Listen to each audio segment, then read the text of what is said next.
Catherine and William just stepped out, not as prince and princess, but with the unmistakable presence of a king and queen. Their appearance stunned the nation. But behind palace doors, Camilla watched in silence. No official titles changed, but for her, it was clear. The crown had moved on. The moment that stunned the nation. William and Catherine stepped forward as king and queen. It wasn't announced. It wasn't expected. But it changed everything. When William and Catherine appeared at the royal chapel as king and queen, not as future heirs, the shift was immediate and undeniable. What many assumed would be a quiet appearance quickly became a defining moment in modern royal history. This wasn't a trial run. It was the beginning of a handover. Whispers about King Charles's worsening health had been growing louder, but most still assumed that official duties would remain in his name, even if managed by others. That illusion ended the moment William and Catherine stood at the steps of Westminster in full regalia, William in formal dress and Catherine wearing a lighter, newly commissioned crown. Senior royals present were caught off guard.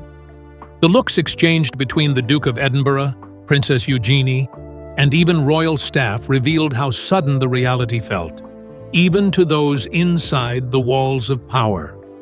One commentator on live TV said, "This isn't ceremonial, this is directional." And it was, because what followed next made clear this wasn't just a gesture. It was the transition. The blessing at Westminster that quietly changed the crown. There was no coronation, no trumpet fanfare. But the blessing that took place inside Westminster Abbey marked something deeper and something irreversible. The Archbishop of Canterbury led the moment, offering words that many viewers described as spiritual but also constitutional. Rather than repeating lines about royal inheritance, he spoke of duty, of stepping forward in service when the nation calls. Leadership, he said, is not always chosen by time.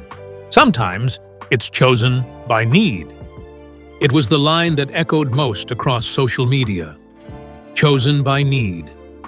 For many, it felt like the quiet passing of the torch, not by decree, not by signature, but by recognition.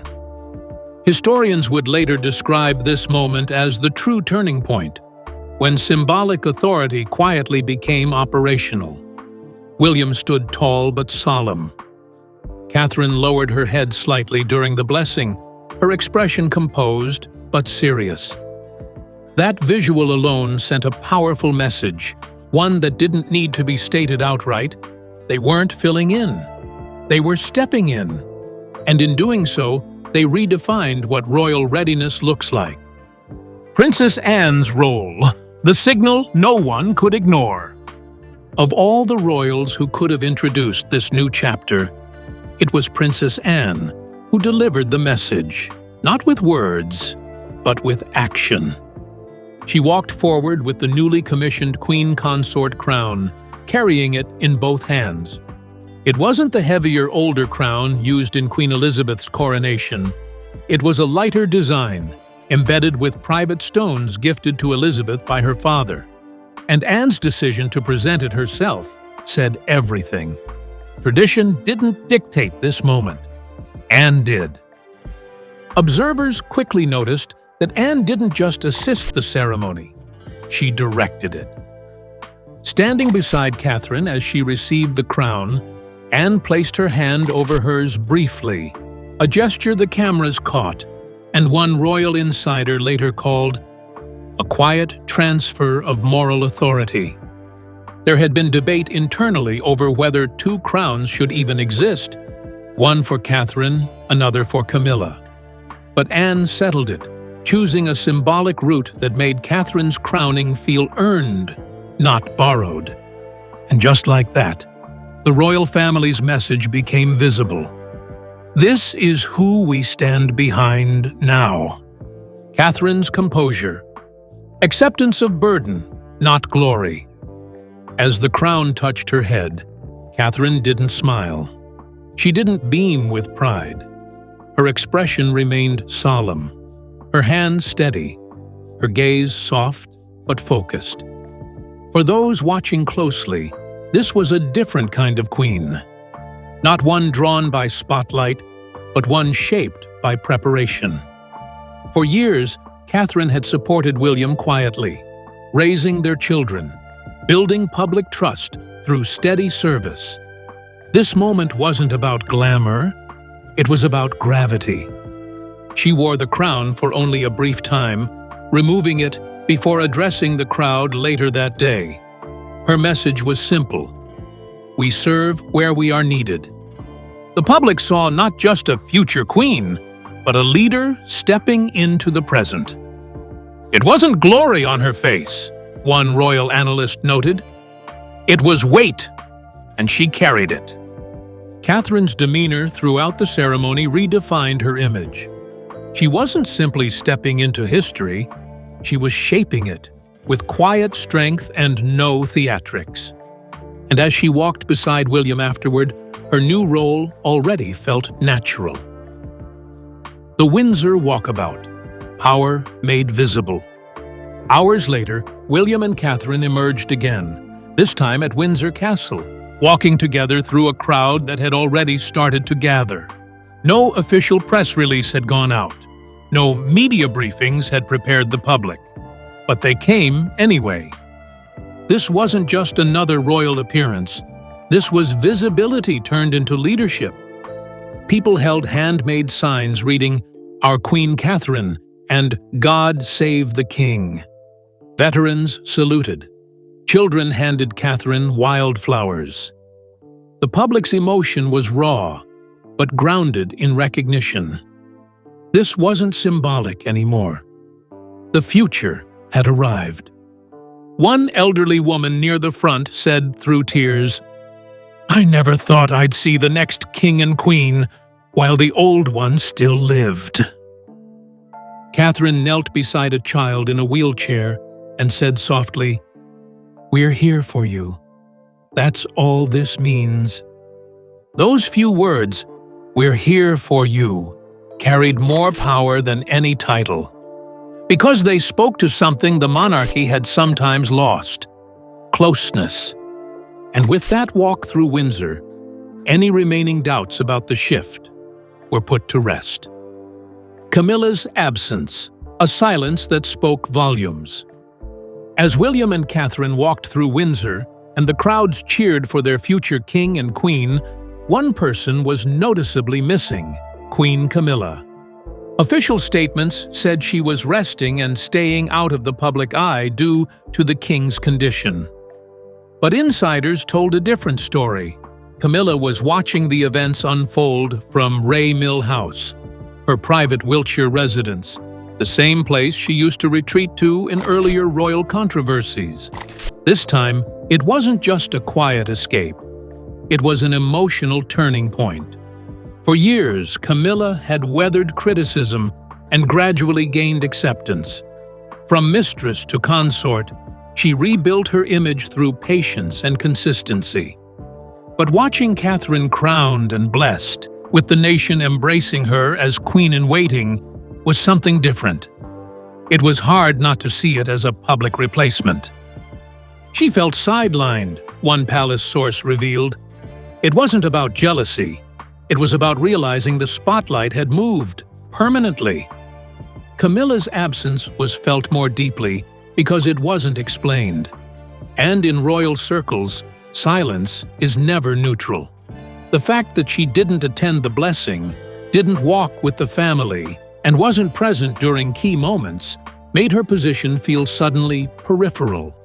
One commentator said, "It was like the monarchy was turning a page, and Camilla was still stuck on the last one." Her non-appearance didn't spark outrage. It sparked sympathy, but it also drew a clear contrast. While Catherine was being embraced as the face of the future, Camilla was quietly fading from the present. And the palace? They didn't correct the narrative. which meant they'd already accepted it. Behind palace doors, when symbolism became structure. While the public was still reacting to the blessing at Westminster and the walkabout that followed, something much more permanent was already happening behind the scenes. What looked like symbolic gestures from the outside, Catherine wearing the lighter crown, William leading quiet engagements, was, inside palace walls, becoming the new normal. Within 24 hours of the blessing, top-level adjustments began. Several senior staffers who had traditionally reported to Buckingham Palace were quietly reassigned to Kensington. The communications pipeline shifted. Press briefings started coming from William and Catherine's team, with subtle language changes in the documents. Insiders noticed the phrase "acting royals" attached to William's name with increasing regularity, something that hadn't been used formally before.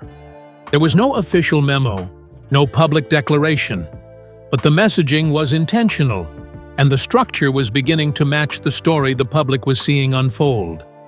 Princess Anne played a key role in these changes. Known for her blunt honesty and deep loyalty to the crown, she reportedly told King Charles in a private moment, "Let them lead now. It's time." The words carried weight, not because they were loud, but because they came from someone who understood the machinery of monarchy better than almost anyone. And Charles, though physically weak and under constant medical supervision, gave a quiet nod. He didn't resist. He didn't delay. He simply allowed the shift to unfold. He knew what was happening, one senior courtier revealed, and he understood it was necessary for the family and for the institution. These changes weren't accidental. They were intentional steps toward a gradual power transition, and in many ways, it was the only way it could happen. In the British monarchy, change rarely comes in the form of dramatic announcements. Instead, it happens like this, slowly, quietly, with staff movements and briefings that tell the story before any press conference ever does. Internally, there were moments that made the shift impossible to ignore.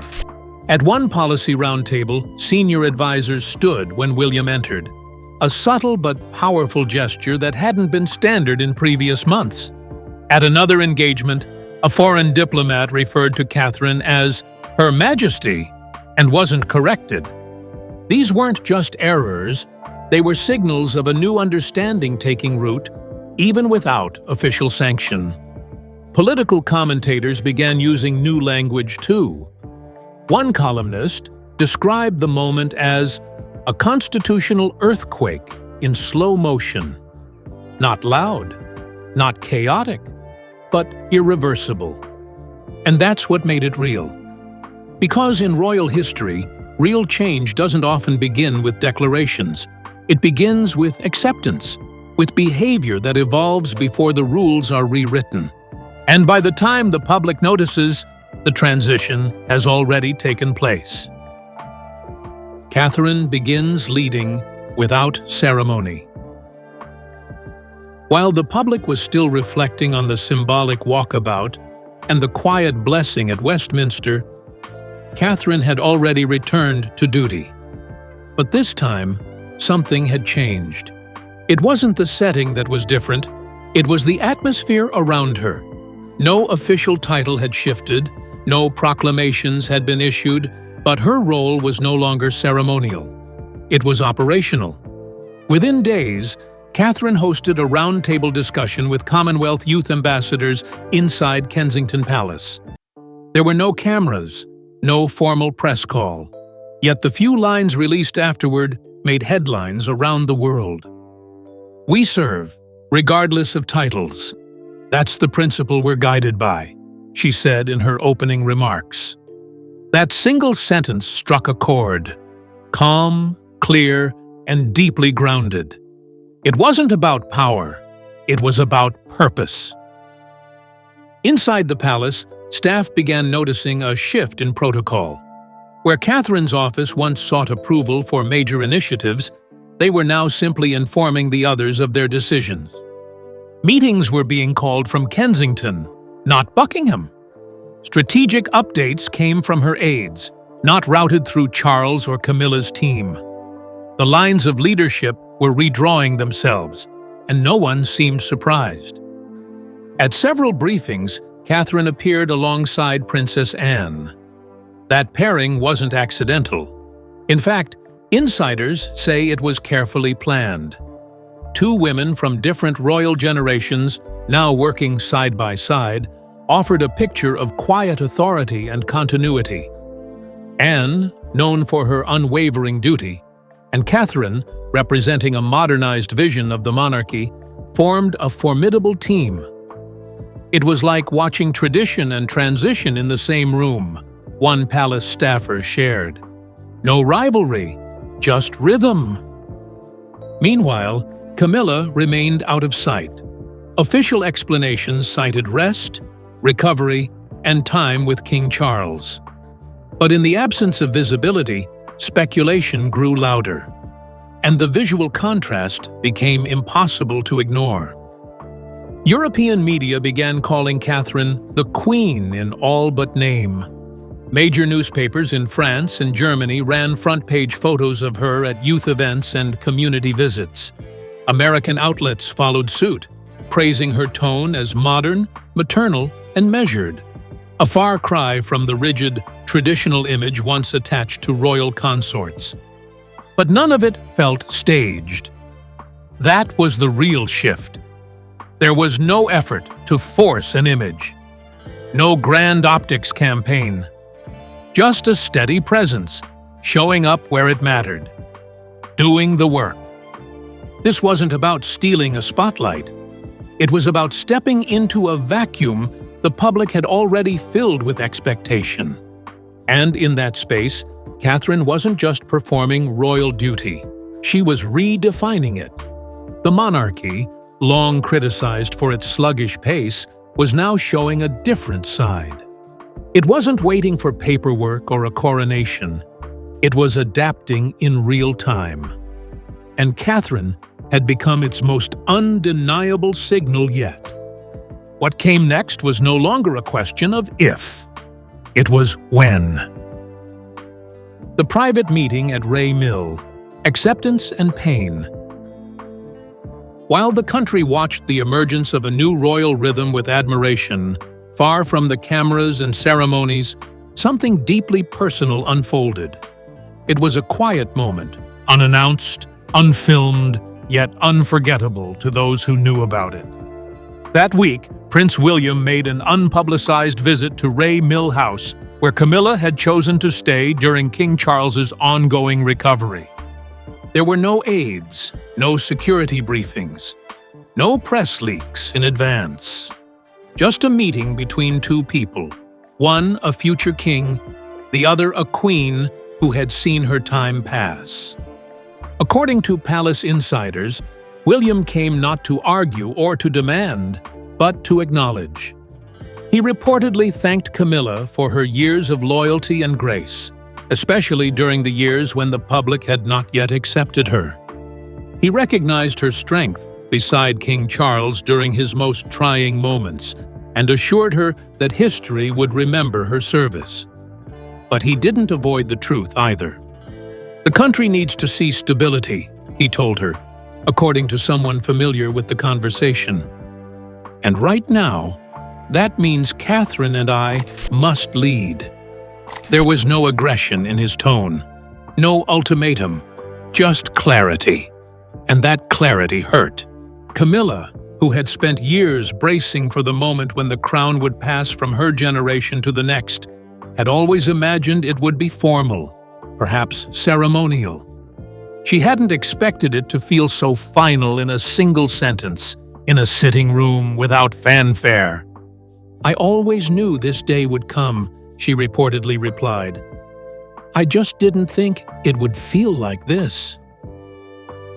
Those present nearby, staff who heard about the exchange afterward, described the atmosphere not as tense, but heavy. There were no raised voices, no slammed doors, but when William left, Camilla didn't return to her usual schedule. She remained seated for a long time afterward, reflecting on what had been said and what hadn't. She wasn't angry, a senior aide later shared. She understood. That's what made it harder. The meeting was, in many ways, inevitable. The monarchy does not ask permission to evolve. It simply does. And while Camilla had served beside Charles with dignity, the public, and increasingly the institution, had already shifted its gaze, not because of failure, but because of timing. For William, the meeting was a necessary gesture of respect, a way to ensure that what was changing publicly didn't rupture the family privately. For Camilla, it was the final curtain call, not out of rejection, but from a place of realization. She realized the crown had moved on, one palace source said, and it hadn't asked permission. There was no explosion, no tabloid drama, just a quiet, honest moment between two people on opposite sides of a royal transition.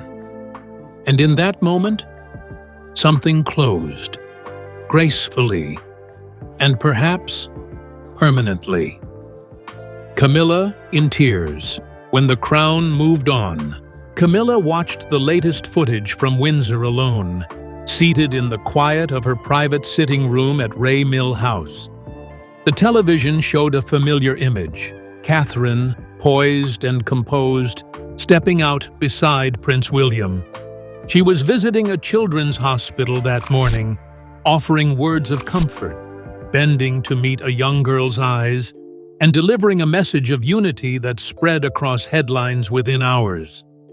Next to her, William stood steady and silent, a future king already carrying the weight of expectation. No royal proclamations had been issued, no official transfer of power. But for anyone paying attention, it was obvious a shift had occurred. The public didn't need formal announcements to feel it. What they saw, and what Camilla now saw, was a clear truth. The monarchy had turned a page, and Catherine had become the leading figure on it. Camilla, once the woman who endured decades of criticism and controversy to earn her place beside Charles, now found herself quietly retreating from view. Her role hadn't been stripped. It was still there, in name. But the crown, in all the ways that mattered, was now moving towards someone else. According to staff close to her, that realization hit hard. They described her as reflective, not bitter, but deeply affected. That evening, as she sat with the footage on loop in the background, she wept. Not publicly, not dramatically, but in the way that someone does when they know a chapter of their life has quietly ended. "She's not angry," one aide said. "She's just grieving the role she no longer holds." The applause belonged to Catherine now. The headlines, the press briefings, the palace communications, all focused on the Princess of Wales. Foreign leaders who once wrote to Camilla now addressed their letters to Catherine. Charities redirected inquiries. Public conversations had shifted entirely. And perhaps the most defining moment came in a conversation overheard by royal insiders. King Charles, still in recovery and monitoring everything closely, reportedly turned to one of his most senior advisors and said softly, "She's ready. Let her lead now." He didn't mean Camilla. He meant Catherine. Those 6 words landed like a quiet farewell. They weren't cruel. They were honest. And Camilla, who had always known the monarchy runs on legacy, not emotion, understood what they meant. For her, this was never about jealousy or competition. She had stood by Charles through the worst and best. She had carried the weight of the crown during turbulent years. But in that moment, she understood the truth of royal life. No role is permanent, not even hers. As the footage continued playing, Catherine shaking hands, Children waving flags, reporters speaking of a new royal rhythm, Camilla lowered the volume and simply sat in silence. In that silence, one truth settled in fully. The monarchy had already moved on, not with headlines or fanfare, but with quiet, irreversible grace. And this time, Camilla wasn't leading the story. She was watching it from the sidelines. As Catherine and William rise in public confidence and private responsibility, a quiet shift has taken root within the monarchy. Camilla's tears weren't about envy, they were about recognition. Recognition that legacy is no longer defined by title alone, but by presence, influence, and public embrace. While King Charles recovers, the nation is already looking to the future. And in that future, Catherine stands not beside power, but as part of it. The crown hasn't changed hands yet, but hearts have already chosen. Camilla knows it. The palace feels it, and the public has seen it with their own eyes.